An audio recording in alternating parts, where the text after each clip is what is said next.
For many years, I've argued somewhat against the consensus that although adult-child sexual relations are absolutely wrong in all circumstances, I do feel very, very unhappy with the way in which the law criminalizes two young people of similar ages who are below the age of consent. So under the Sexual Offences Act 2003, if two 15-year-olds have any kind of sexual contact, even mere kissing and touching, they are committing a serious criminal offence and can face a maximum penalty of 5 years youth detention and placement on the sex register. Now, I think that's wrong. I want to protect young people against sexual abuse, but if there are people of similar ages having consenting sex where both parties understand what they're doing and no one is harmed and no one complains, I don't think they should be criminalised in that way by the law.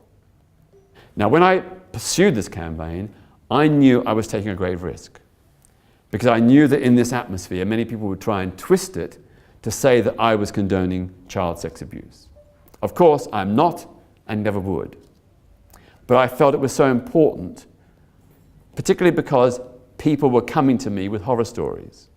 I remember the case of a mother from Essex whose young son, who at the age of 14 had sex with his 13-year-old girlfriend. They'd been childhood sweethearts from the age of 10. They ended up having sex. Somehow the girl's mother found out and reported the boy to the police. He was arrested. They were proposing to charge him with unlawful sexual intercourse and with placement on the sex offenders register. Quite clearly, from what that mother had told me and the other evidence I got, this was not child sex abuse, but it was being treated as such.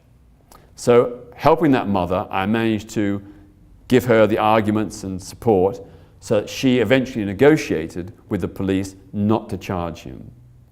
But they still insisted on cautioning him, and that remains on his record, and they put him on the sex offenders register together with rapists and real child sex abusers.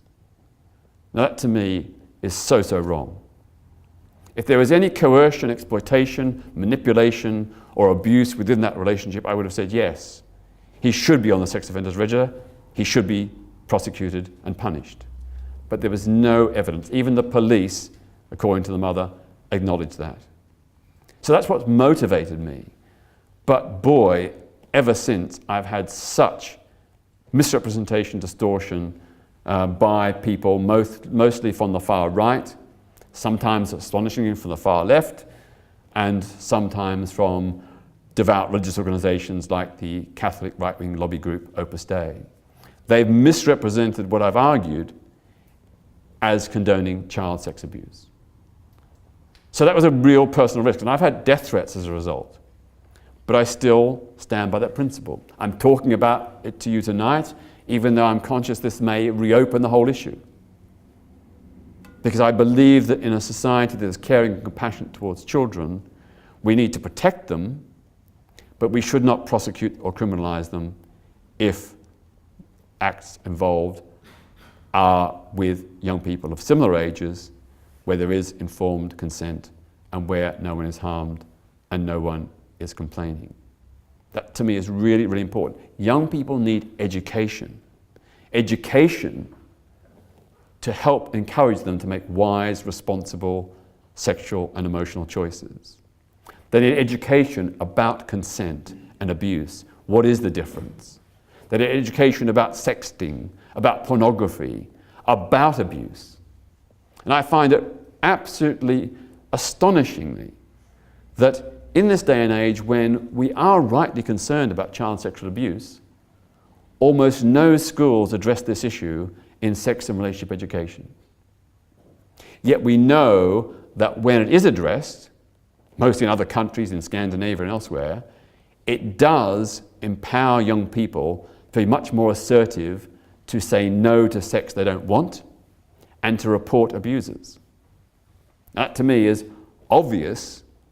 If you care about the sexual exploitation and abuse of young people, you want to empower them with the confidence, the skills, the knowledge to say no to sex when they're being pestered and they don't want it, and to report people who seek to pressure them into sex or force them into sex.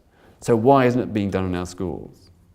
Why aren't we having education about abuse issues and about empowering young people to be able to say no if we are genuinely concerned about child sex abuse?